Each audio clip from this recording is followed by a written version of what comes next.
This year marks another chapter to a decades-long Asheville tradition, the Christmas Jam. What do you hope to bring back again this year?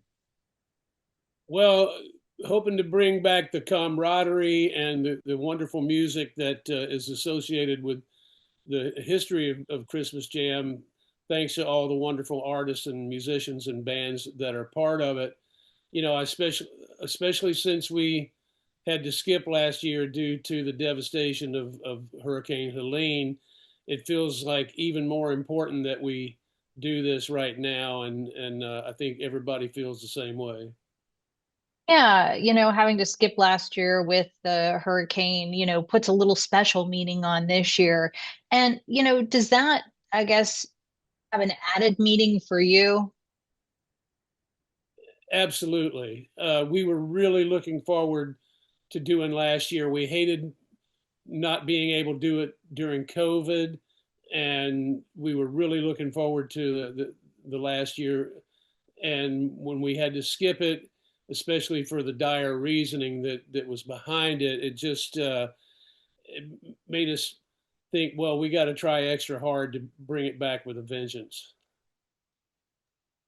And I know that usually the event goes to help benefit Habitat for Humanity here and beloved Asheville, but are you trying to help benefit some of the tourism, you know, dependent businesses here in town and maybe the small businesses too with an event this year? Yes, all the above. We have a wonderful team of people that are steering us toward all the right causes, and I think we had to rethink it for this year. And it's going to take a while for things to rebuild, but Asheville is so resilient, and the people are so resilient. It's great to see how much progress has been made, but there's a long way to go, and uh, everybody's got to continue the fight, continue the process. Yeah, with so many small businesses and local families impacted, the tourism industry here kind of still recovering from Helene. How do you hope this year's Christmas Jan can help lift the community? Well, I think bringing people together for a cause like this, and especially when there's such great music being enjoyed along the way, it reminds everybody that we have to keep pushing. We got to keep it going. It'll also bring a lot of people in from out of town to support the economy and see where Asheville is at this moment. And I think just providing a reason for people to get that communal feeling is very important. Tell me a little bit about how you curated this year's lineups and what were you looking for in the artists you invited? Well, Christmas Jam in some ways reflects my own personal taste. I don't limit it to that, but it somehow seems to reflect the way I look at music. And I love diversity. I love so many different types of music. And so I want the event to reflect that. But also, I think from a practical standpoint, it's important to keep people's interest. If it were the same kind of music for such a long show, act after act after act, I think people would get bored easier or worn out easier. So I think when there's so many different types of music being represented, people's attention span kind of stays intact, and it also turns people on to stuff they've never heard before, and they walk away thinking, "Oh, I really enjoyed that, and I'm going to support that or scope it out." Um, it's really just about having fun, but I think it's nice to bring a lot of different music to people because most of the fans kind of share that feeling that you would be surprised the diverse amounts of music that people listen to. Yeah, are there any special collaborations or surprise moments that people should maybe keep an eye out for this year? Well, we kind of center the Christmas Jam around a lot of those surprise moments and pride ourselves in that. Most of them happen organically, and in some cases, not till a day or two or three before the show. But yeah, I think there will be a lot of collaborating and maybe even surprise some people that we don't know are coming yet.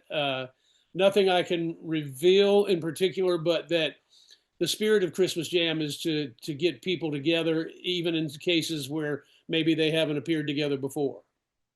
Any little teases or hints you might want to give the crowd here? Well, I know the tribute to Phil Lesh is going to be fantastic, and we're going to invite a lot of different people to be part of it. My set is going to be similar in the way that I'm going to have a lot of different friends that I've made through the years join me during my set.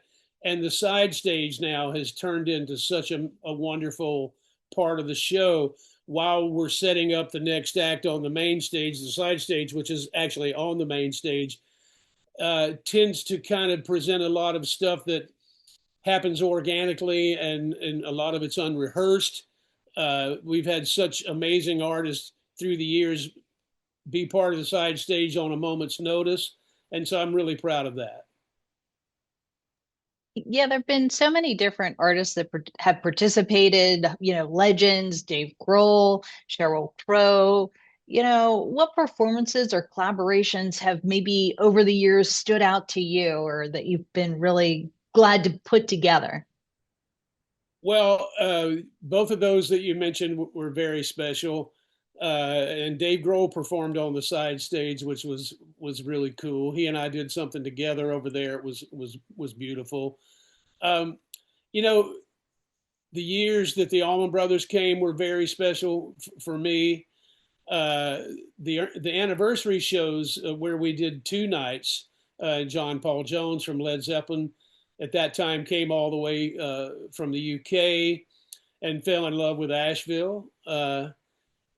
And played with so many different people. Again, that kind of represents the spirit of the event where people wind up playing together having just met. I remember walking back in the dressing room and seeing John Paul Jones rehearsing with Michael Franti uh, and those guys had never played together before. Branford Marsalis playing with Dave Matthews for the first time was fantastic. That's the kind of stuff that I like to see. Yeah, you know, when you started the Christmas Jam in the 80s, did you ever think it would kind of grow into this iconic benefit that it's turned into today? No, when I think back, the first Christmas Jam was December of 1988, and I had not yet joined the Allman Brothers. I joined the Allman Brothers in January of '89, or that's when I got the call. So at that time, I had no inkling that I would become a member of the Allman Brothers or that I would be in the band for 25 years. So thinking back, Christmas Jam was a much more low profile event. It started in a club. We didn't have great expectations. We just were looking for an excuse for the local musicians to be able to play together at the one time that we all were in town, which was the Christmas holidays. And whatever money we made, we would donate it to a charity. But we didn't think, oh, yeah, we'll be doing this 5 years, 10 years, 20 years, 30 years down the road. Is there any part of the event that is more challenging than others for you? Uh, well, you know, putting it all together, which thankfully doesn't all fall on me, is quite a challenge because uh, this part of the year is a sensitive time period for everyone. People want to be with their families. A lot of musicians want to be off the road. And so I start reaching out around April, just getting a feeling for who might be available and who might not. And of course, that changes over the next 8 months. But thankfully, we have a great team of people with dealing with all that stuff. Putting it all together musically is a challenge, but somehow it just kind of all seems to work out. It does, and it works out well. After so many years of history with the Christmas Jam, what do you still hope to accomplish with the event? I think we're gaining new fans all the time, and even more fans from out of town, out of state, even people coming in from other countries, from overseas and stuff. We realized that the fan base is so much non-Asheville people at this point that we had to kind of create this pre-sale for the locals, so the local people didn't get shut out. And I think that made a big difference. A lot of my friends and family are like, "Oh, thanks for doing that," because a lot of people we know weren't able to go, and I think that's been a really important decision.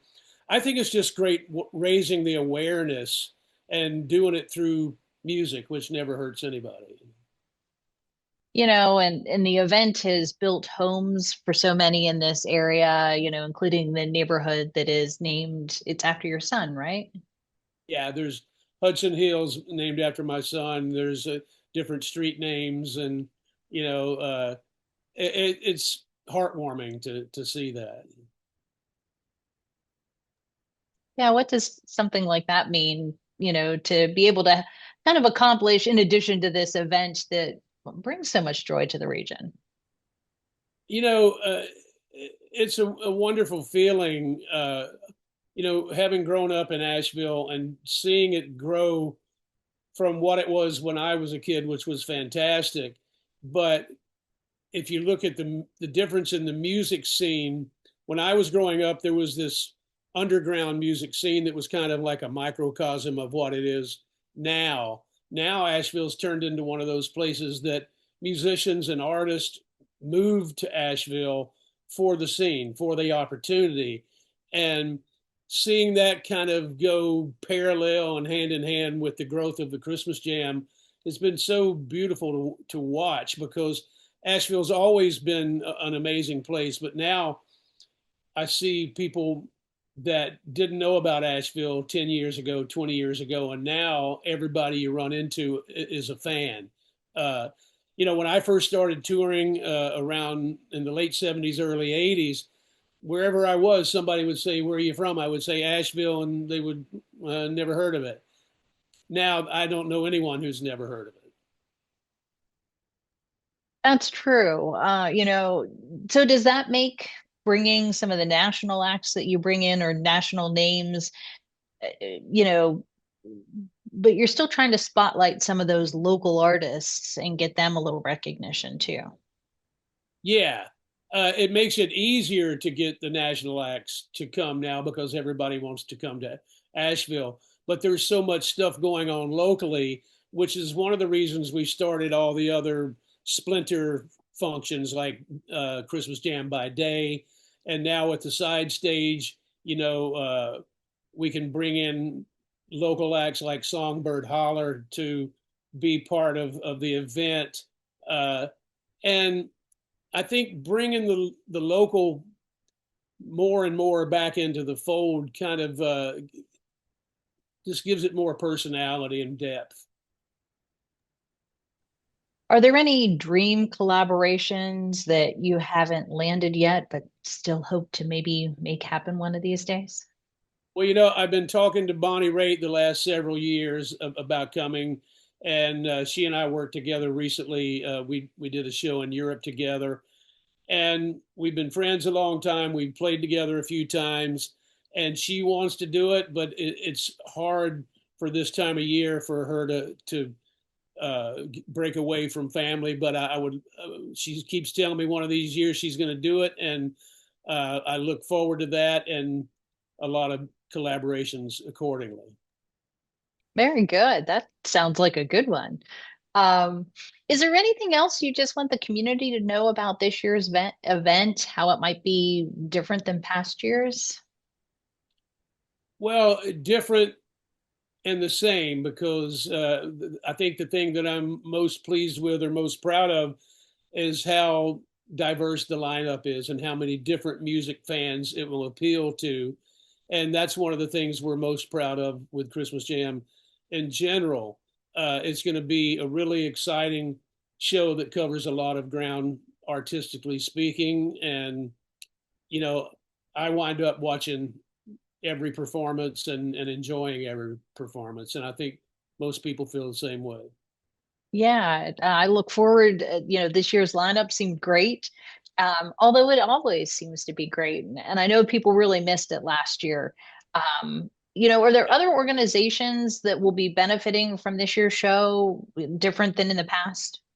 Yes, I'm not in a position to say what they are at the moment, but we are definitely rethinking it in that way. And my wife Stephanie, who deals with a lot of that part of it, uh, has a better handle on that than I do. But I think it's been kind of growing more and more that way the last few years, and especially with Helene and all the devastation and the tourism being hit, like you mentioned.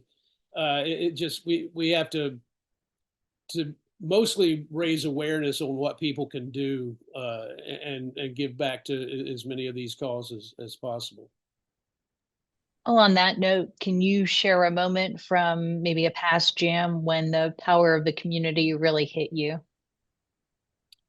Well, since we've started doing before the jam lend a hand, where people volunteer to raise the structure of the houses physically, and I try to go every year and meet the families and meet the volunteers, and it's just such a communal thing. People are so happy to be giving back that way, and people are volunteering their services, carpenters, contractors, plumbers, painters, workers, whatever the situation calls for. It's just so beautiful to watch that. And uh, I think once I started kind of, and this has been well over a decade, once I started meeting the families and being part of that process, it just brings it all front and center and makes it even more impactful than ever. Warren, thank you so much for the time. I've been out to one of those events. I've covered one of those before. I know how great that is, and it is exciting to see those events that happen before the jam. Yeah, and I can't say enough how thankful we are to the volunteers and all the organizations. And there's so many people that make Christmas Jam happen that I can only take credit for a really small part of it. Oh, I don't know about that. I do. Anything I didn't ask that you want the community to know just about this year's event or some of the things around the event? No, the excuse me, the by day event has gotten better and better and bigger and bigger. And so just be on the lookout for a lot of wonderful music during the daytime. And one of the reasons we started doing that is because so many people were coming in from out of town. And so they're like looking for, so what do I do while I'm here? And a lot of people are here 3 or 4 days. And so we're looking to provide alternatives for people to do something fun in the afternoons and experience Asheville on a more personal, local level. And so I think that's something to kind of keep track of. All right, great. Well, we'll be on the lookout for that.